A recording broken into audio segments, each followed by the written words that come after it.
The new Black Wall Street. Do it right, build wealth, live life, economic empowerment, real tips, insight on the new Black Wall Street. It's on the new Black Wall Street. He's your host.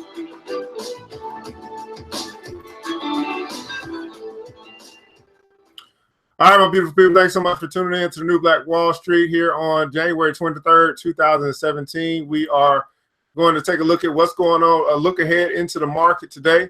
Hopefully had a wonderful weekend, and we're getting started right back into, some things that we can do with our money. Want to make a little money. Anyway, so before I get into that, just make sure you go to www.ergjj.net. We've got some things that are scheduled for you to join. We've got an investment session tomorrow on Tuesday the 24th, where we'll be talking about Facebook, Amazon, Netflix, and Google. So if you're interested in joining the conversation at the kitchen table where we're talking about money, and you can start to be involved in the money conversation, that's where you want to be. We also have the session scheduled for next week, investment session scheduled for next week, where we'll be talking about marijuana. And then also the stock market one-on-one class is coming up as well. That's going to be the first Saturday in February. So that's going to actually be the 7 steps to we're going to walk you through how to own your first stock. So 7 steps to owning your first stock. That's all can be found, and you can sign up for that stuff at the website www.ergjj.net. Anyway, I'm ERGJ, your certified financial educator, and here we go as we look into the market today. Number one, the dollar is slumping. The U.S. dollar is losing ground against major currencies in the wake of President Donald Trump's inauguration.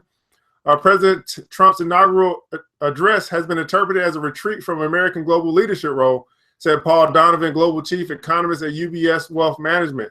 The vehemence in his address is causing markets to reassess other parts of the campaign rhetoric, and as it seems candidate Trump is occupying Oval Office with little moderation of tone. The global markets are all taking a step back on Monday. U.S. stock futures are declining. Investors are putting their money into safe haven sovereign bonds, causing yields to fall across the board. Markets have been rallying since Trump's election in November. All the main U.S. indexes hit all-time high earlier this year. Samsung is back in the news, and they're blaming their batteries. So Samsung is blaming poorly designed and manufactured batteries for the overheating problems that caused some of his Galaxy Note 7 phones to catch fire. Hopefully, it was none of your phones.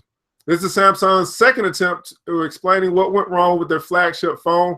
The first time around, Samsung blamed the problem on one of its battery suppliers, but the fires didn't stop.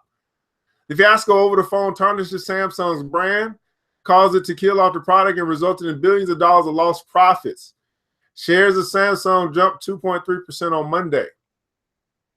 All right, and then we got some earnings coming up in pursuit of profits. You got McDonald's and Halliburton. McDonald's and Halliburton are the two key firms reporting quarterly results on Monday before the opening bell. And then Yahoo will report after the close. Today marks the beginning of your tax filing season as well. So all in on filing your taxes. That's good stuff there. Good stuff there. Make sure you get your taxes filed. European stocks and bond yields dropped on Monday after the dollar hit a 6-week low after United States President Trump again began his term in office with a protectionist speech that pushed a nervous market into safe haven assets. World stocks hit multi-year highs earlier this month on expectations Trump would boost growth and inflation with extraordinary fiscal spending measures. However, his inaugural address on Friday saw investors retreat to a safety of higher-rated government bonds as the new president signaled an isolationist stance on trade and other issues. Now, let me speak on that just a bit. Because, again, I told you guys that money never really comes out of the market. It just shifts. So what they're saying is that, hey, a lot of the big money, a lot of the institutional money is big money. They started moving some of their money into government bonds. Now, why am I saying that? Because I continue to press upon you that you cannot continue to operate your finances, your retirement accounts, as if Obama is still in office. He is not. We have Trump in office. And so if you haven't begun to make a shift in the management of your funds, in the management of your retirement accounts, in the management of your 401k, the management of your IRA, the management of your TSP, then what you're essentially saying is I'm going to turn a blind eye to the fact that the economy has changed, that we have a new president in office. We got Republicans who are running the House, but I'm going to still consciously or unconsciously choose to operate as if Obama is still in office. I continue to press upon you, it's time to reallocate. If you don't know what I'm talking about, if you don't know what that means, well, hey, you can actually set an appointment to get the service for the retirement review, so I can show you what I mean. So retirement review is available. Again, you can reach out to me, set an appointment, email me, call me, whatever the case may be. But it is vital that you begin to make some shifts, which it means reallocation of your funds as it relates to your 401k, your TSP, your IRA, or anywhere else where you are managing or you're having someone else manage your money. If the big boys are doing it, if the institutional money is doing it, then why aren't we doing it? Management. I think the Bible calls it being a good steward. The writing is on the wall. The writing is on the wall. All right, he made it clear that he plans to hold talks with the leaders of Canada and Mexico to begin renegotiating the North American Free Trade Agreement. So that's a big thing that's on the table now, the renegotiation of NAFTA, the North American Free Trade Agreement. European stocks fell 0.7%, and the broader Euro STO 600 fell. That's basically like we have the S&P 500. Europe has the stocks 600. It fell 0.6% early trades on Monday, both hitting their lowest levels this year so far. Japan's Nikkei in 225, that's another exchange in Japan. It dropped 1.1%, while shares in Australia dropped 0.8% after Trump's administration also declared its intentions to withdraw from the Trans-Pacific Partnership. So we got two trade agreements that Trump is looking to renegotiate, or Trump administration looking to renegotiate or withdraw from. Number one, you got NAFTA. That's the free trade agreement between United States, Canada, and Mexico. And then you have the TPP, or the Trans-Pacific Partnership, and that is the trade agreement between 12 nations, including United States. So I imagine United States, China.